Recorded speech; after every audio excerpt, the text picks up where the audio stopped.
السلام علیکم ورحمۃ اللہ وبرکاتہ۔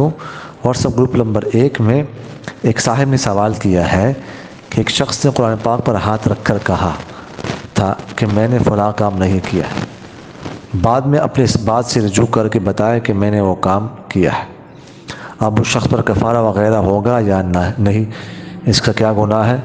مدلل جواب دے کر ممنون مشکور فرمائے۔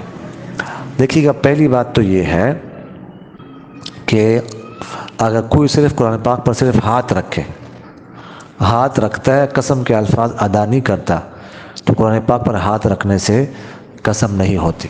کوئی ہاتھ رکھ کے فلاں کام نہیں کروں گا، فلاں کام کروں گا، لیکن قسم کے الفاظ نہیں ادا کرتا، تو اس سے قسم نہیں ہوتی۔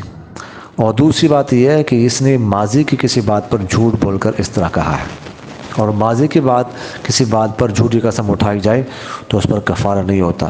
کفارہ تو مستقبل میں کسی بات پر قسم اٹھائی جائے، کروں گا یا نہیں کروں گا، اس کے خلاف ہونے پر وہ حانث ہو جائے گا، وہ کفارہ واجب ہوگا۔ تو اس صورت میں کفارہ نہیں ہے، البتہ گناہ بہت بڑا ہے، اس پر توبہ استغفار لازم ہے، اور آئندہ جو ہے وہ ایسا نہ کرے، اس کا پختہ عزم کر لے۔